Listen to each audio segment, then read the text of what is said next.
Hello friends, my name is Christina Grozik and I'm with a documentary called Going which is an exploration into sound, vibration, frequency, energy, and silence. And because these things are so important and all connected, we've decided to carry on the discussions about them. And today I'm really excited to have Bob Roth with me. Bob Roth has been practicing and teaching Transcendental Meditation, which is also known as TM, for over 45 years. He is the CEO of the David Lynch Foundation. He oversees the Health and Wellness Center. He has a show on Sirius XM radio called Success Without Stress, and the author of several books, including the New York Times bestseller, Strength in Stillness. So hello and welcome, Bob. It's wonderful to be here with you. Thank you for having me. Oh, thank you so much for taking the time out of your very busy schedule to be here. Really appreciate it. I appreciate my honor, my honor, my honor. Oh, thank you. Thank you. So we were talking a little bit before we started. We met back in 2016. And, it was for a summit that you were hosting. It was exploring the science of meditation on trauma, stress, and the brain. And, I had been doing sound healing work. I'd been doing breath work and vocal toning, things of that nature. And I would see the differences on the clients that I worked with. And I would hear the stories about the transformations that they were experiencing in their lives. And I know David Lynch even said that when he talked to his sister on the phone, he heard the change in her voice and it was due to TM. And that's when he said he wanted to do that. So, and yeah, it made me think, that conference or that summit made me really think about the science side of it, like the data, the scientific evidence behind it. And I know you're a big data person on this front. So thank you for that gift, because since I've been researching and talking to people and exploring, and we made a film on top of that, so thank you for everything. Well done, well done, well done, well done. Well, thank you. I appreciate it. So, right now we are in really interesting times. We're in very interesting times. And there's a lot of shifting going on. There's a lot of people reevaluating what they think they know. There's people looking for maybe options that they wouldn't have considered before. And I think that could be very overwhelming for people, possibly because there's so much happening. It could maybe lead to stress. It could lead to fear. But I think if we pause for a second, right, and we consider some of the options that may be available. So often we consider our outside journey. We look at our diet, we look at exercise, we look at skincare regimens, even the clothes that we're going to pick out to wear for the day. We really look at the outside journey. But maybe this is a really great time, and I think it's always a good time to explore the inner journey, to find what you like to call those still waters within, and let go of what you also call the gotta mind. So hopefully I got enough gottas in there. I don't know how many there are, but hopefully that was enough. There's an infinity of gottas. Okay, well, I think I'll stop with the last one, right? But can you explain why it's so important to calm the mind for our well-being? Well, first of all, thank you. That was a beautiful introduction and overview of the whole field. And science says the number one cause of stress is not so much individual traumatic experiences, but living in an uncertain times. Because the brain wants certainty. The brain functions on prediction. We take one step, we know we're going to take the next step. We go to sleep, we know we're going to wake up. It's prediction. And when we're swimming in an ocean of uncertainty, that is an all-pervasive epidemic of trauma and toxic stress. And there's a term called complex PTSD. So PTSD is when you have somebody, you're in harm's way and there's a bomb that explodes or something happens, or you're a frontline healthcare provider and you have faced with life and death situations every moment with this COVID thing. Discrete experiences of trauma. But again, complex PTSD is when you're living in an atmosphere of uncertainty. And so the whole country, the whole world is rising in symptoms of post-traumatic stress disorder.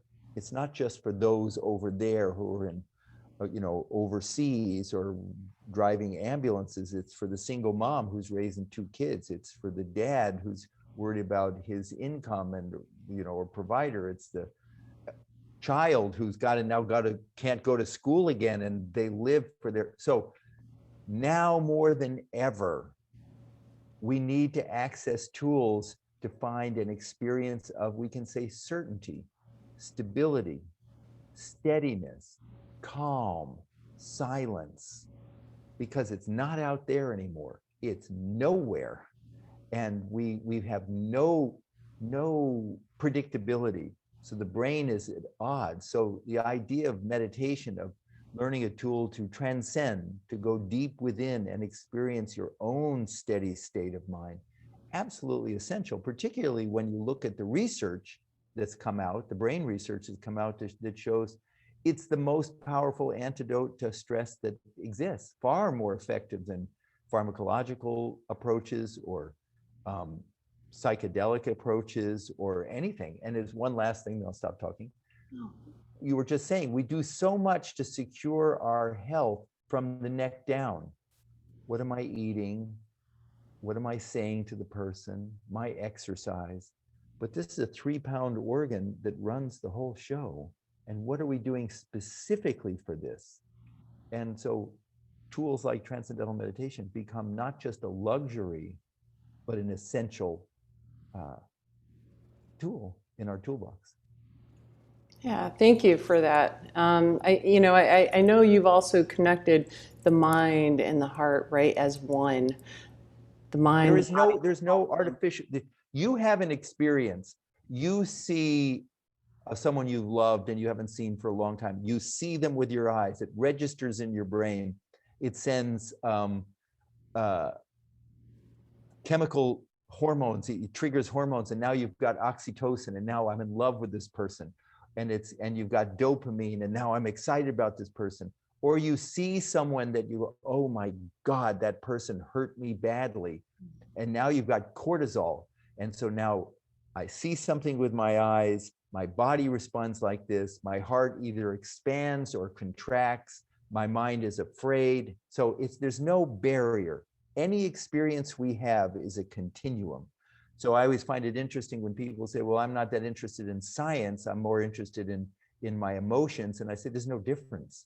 It's just different vocabulary, but it's one continuum.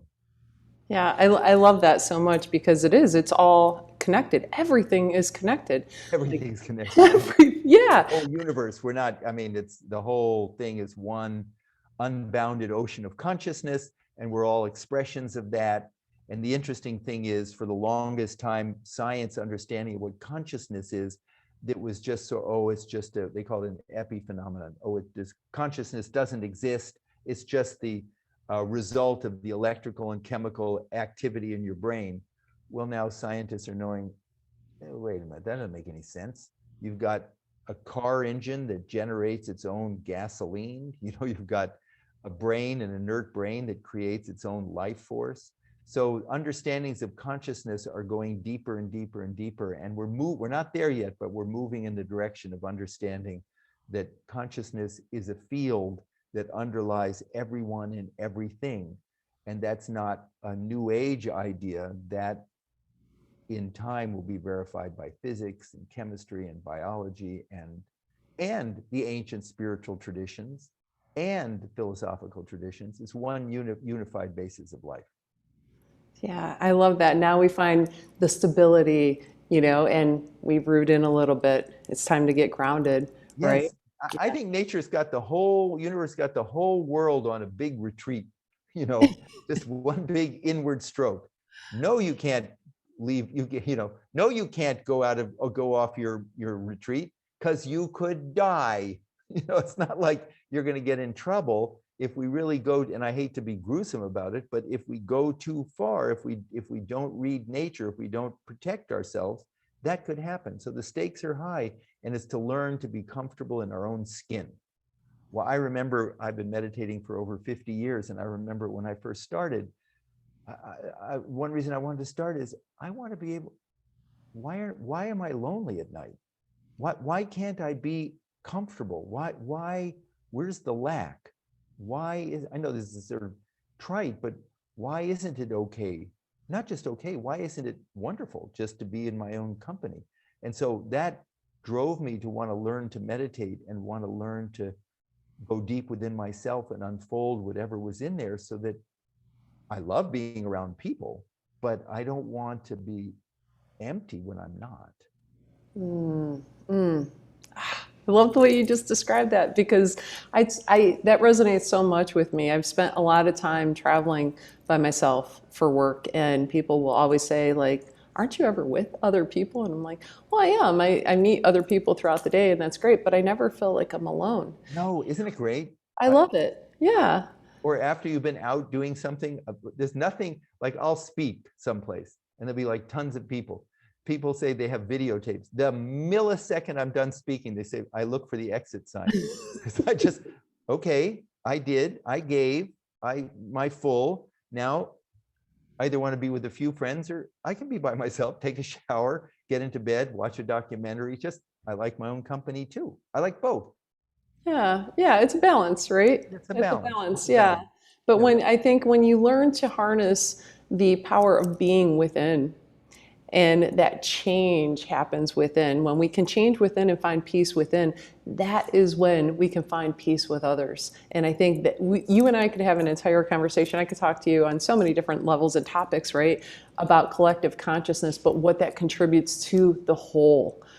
It's Beautifully put, amazing. beautifully put, beautifully put. And the fact of the matter is, the whole notion of in and out is also kind of from one perspective. I mean, the ocean is the waves, and sometimes the ocean is the silence. So the waves is like all my thoughts, surface thoughts, and then the ocean though has silence at its depth, and so now the ocean is silent. So now I'm active, now I'm silent. But the ocean is both at the same time. It's not an either or. So the whole purpose, that's what enlightenment is, or higher states of consciousness, or if you want to use the language of neuroscience, optimizing your full brain potential. But that is inner silence and outer dynamism at the same time, naturally. Naturally. And so there's the notion of inner and outer, while at one stage of the journey is real for us, but as we go along, this ceases to, it's just one ocean. It's not either or.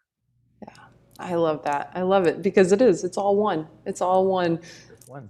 We're one, everything is one, right? The water, the Yes. earth, the soil, the trees, the rocks, the plants, all of it. And the interesting thing is, we are separate on one level, but we're one on another level. It's like each wave on the surface of the ocean is different, but each wave is just an expression of the ocean. And when one wave says, look at me, I'm the biggest wave in the ocean and I'm so great. Well, time takes its toll. We rise and we fall, because the nature of the outer life is one of change. Now I'm young, now I'm older, now I'm old. Now I'm successful, now I have to find a new way of being successful, because it's constantly changing. That's the nature of life on the surface. But the nature of life at its depth, that field of consciousness, unchanging, infinite, stable. And on that level, we're all one. So the thing is we want to experience the level of change and experience the level of unchange. And so then you're an amazing person, and you're an amazing person, and we're also the same. Thank you. Thank you for that. That was beautiful. And speaking on that, right? So life is about changes. So speaking on that, what a better way to navigate through those waters of change, especially when we find maybe they could be challenging, than to find that inner peace in a way to tap into something within ourselves that allows us that perspective to navigate through situations. So can we talk about maybe, I think you talk about 3 different forms of meditation. Can we speak briefly on what each of those are in the brain waves that they put us into, the brainwave states, please? So we use the analogy of the ocean, choppy waves on the surface and silence at its depth.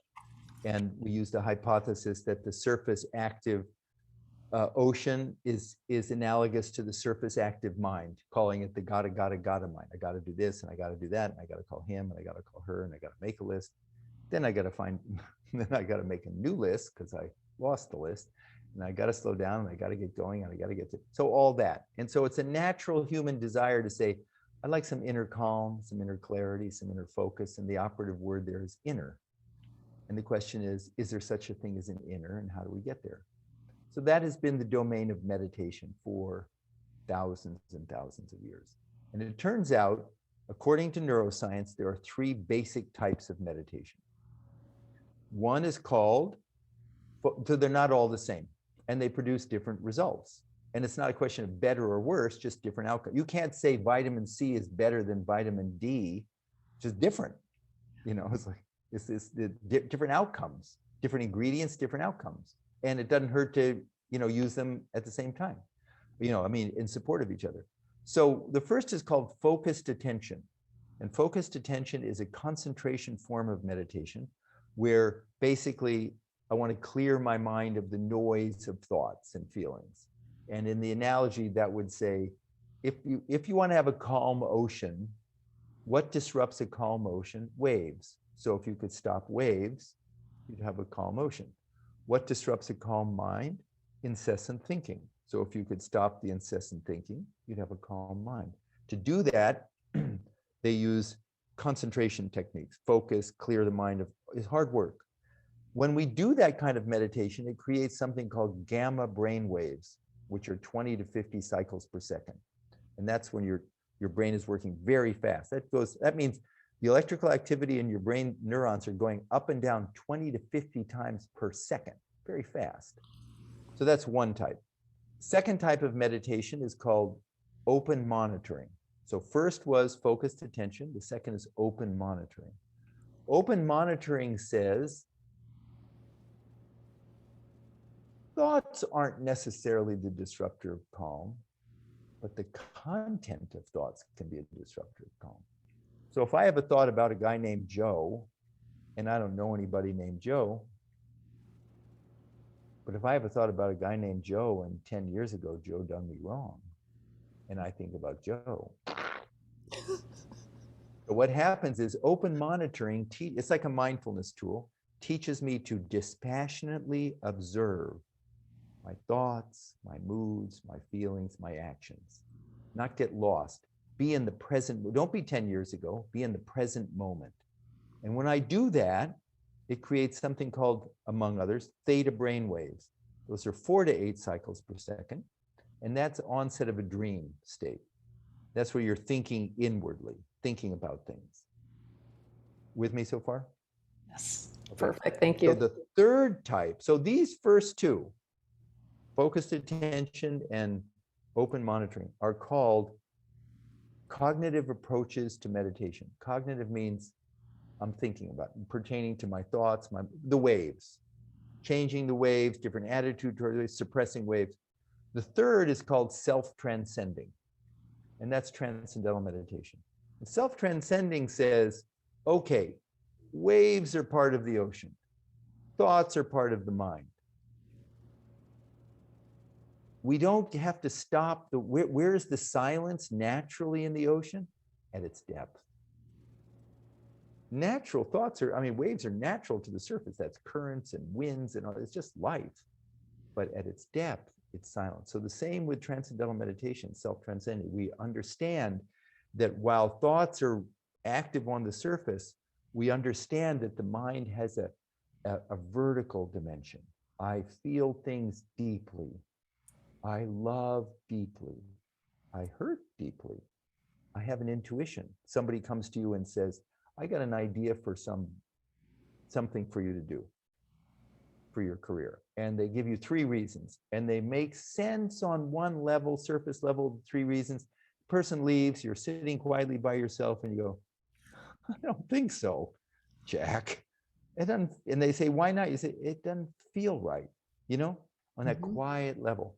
So in self-transcending, we hypothesize that even deeper than that, way deep within every human being, there's a level where our mind right now is already settled and peaceful and calm and alert. And transcendental meditation doesn't try to change this. It gives effortless access to that. And when that happens, the electrical activity in my brain is completely different. It's called alpha 1, which are 8 to 10 cycles per second. And that's a state of being settled inside and wide awake. And also what happens is your body gains a profound state of relaxation. You've ever heard of cortisol? Yes. Yeah, cortisol is a stress. We need a little bit, but it's a stress hormone. Mm-hmm. You get a good night's sleep, cortisol levels drop by 10%. 20 minutes of transcendental meditation, they drop 30 to 40%. This is a real healing in it. I know there was a lot of information, but you asked. It's wonderful. I love it. It's incredible. Yeah, thank you very much for that. I think it's important to kind of demonstrate the different Yeah. styles, and they're all tools within that toolbox, and they all do Yes. different things. So And you don't say, when people say to me, well, I do mindfulness, so I don't want to do this, I go, it's not either or. mm-mm. It's yes and. Yeah. It's like, okay, a child who's anxious about school and a lot of high cortisol, they do TM in the morning and they get that deep rest and they feel refreshed and they're ready to go. And then at 1 o'clock, there's a test coming up and they get anxious. Well, great. They know a simple breathing technique they can do for a few minutes, calms them down in the moment. It's lovely they have both tools. Mm-hmm. Totally. Yeah, absolutely agree. I really believe that we have all of the answers. Everyone has all of the answers that they need within. It's just clearing the clutter to access it, right? And this sounds Okay, now, I've been talking enough. Now you talk for a while. You tell me. I have a question for you. Okay. Why do you love doing what you're doing so much? Because you can see it in your face and your eyes. You love this. Oh, thank you. Thank you. I think because I've seen the differences that it makes. I've seen the transformations that it's made, both within my life and then the people that I've worked with. And it's just, that is it right there. Like after I finish a session and I see the difference in the face, it's like all the layers like have shed off in that moment and people just look lighter. They look lighter, and the way they interact with one another is so different, and it's so authentic in that moment, right? So it's finding that place that we can access. So inside we can make that change. And when we make that change, and I know when you set out on this path, it was to make a change on a greater level, right? Which absolutely, are you doing that or what, right? And I know your original path was you wanted to pursue being a US Senator because you had worked for Bobby Kennedy and you wanted to change the world, and you are changing the world because you're allowing people that gateway and giving them a tool that they can use to go within and change within, because when we change within, then that's when we can change on a bigger level for sure. The motto or the theme of David Lynch Foundation is change begins within. It's perfect. And the fact is, it can only start from within. You have to make change. Change begins within. You still have to make changes. You still have to change healthcare systems and agricultural systems, all that, but it has to start from within, because we have to be functioning from a level of clarity and steadiness and truth and insight and creativity and smarts. And you can't do that if you're stressed and you're angry and you're reactive and you're falling apart at home and all that stuff. Mm-hmm. It gives you a safe space to be. Yeah. And to I be think a safe space to be powerful. Oh, yes. Yes, I love that. And I know at one point you said meditation isn't just about personal development.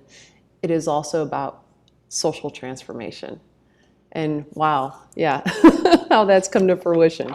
Yeah, it is. And we are working now to do the large scale studies so that insurance companies will reimburse for a person to learn transcendental meditation. So if a person comes to a doctor and they have, their child is really anxious or can't sleep, or all these things that are very real concerns. They may not be the highest spiritual enlightened, but they're just trying to make it through the day.